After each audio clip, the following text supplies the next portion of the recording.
आज आपण घरच्या घरी नानकटाईची बिस्किटे कशी बनवायची हे बघणार आहोत। तर त्यासाठी मी इथे 1 कप तूप घेतलेले आहे। तुम्ही तूप नसेल तर वनस्पती तूप देखील वापरू शकता। त्याचबरोबर मी इथे 1 वाटी पिठी साखर घेतलेली आहे आणि मी इथे इलेक्ट्रिक ब्लेंडरचा वापर करत आहे। तुम्ही आपला रेग्युलर जो ब्लेंडर असतो तो जरी वापरला तरी चालेल।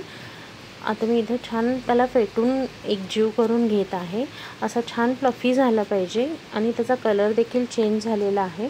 मग आता आपल्याला याच्यामध्ये 2 कप मैदा घालायचा आहे। तर इथं बारीक मी चाळणीने चाळून घेतलेला आहे मैदा। आता तो मी थोडा एकत्र करून मग ब्लेंडर फिरवते। आता इनफ आहे, असा ड्राय झालेला आहे आपलं मिक्सचर। तर त्याच्यामध्ये मी 1.25 चमचा वेलची पावडर घातलेला आहे, अर्धा चमचा बेकिंग पावडर घातलेली आहे आणि 2 चमचे मी दही घातलेलं आहे।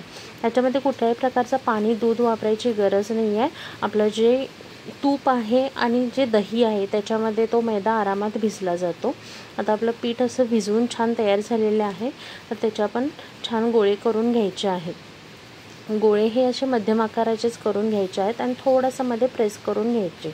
मी इथं ॲल्युमिनियमची डायरेक्ट थाळी घेतलेली आहे। माझ्याकडे ट्रे नव्हता त्यामुळे मी डायरेक्ट थाळीमध्ये बनवत आहे आणि हा मायक्रोला चालतं ॲल्युमिनियम, त्यामुळे मी त्याच्यामध्ये एक थोड्या अंतरावर गोळे ठेवून असे बेक करून घेतलेले आहेत।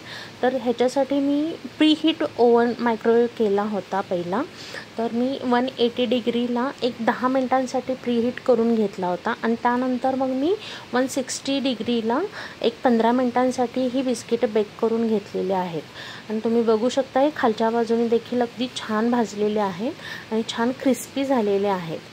जर तुम्हाला अजून थोडं ब्राऊन वगैरे असे हवे असतील तर तुम्ही थोडंसं टेम्परेचर तुम्हाला जसं हवं तसं थोडं एक 5 मिनिट वगैरे वाढवू शकता। पण मग त्यावर तुम्ही सतत लक्ष ठेवलं पाहिजे, नाहीतर मग करपण्याची शक्यता जास्त आहे। त्यामुळे इतकं टायमिंग इनफ आहे।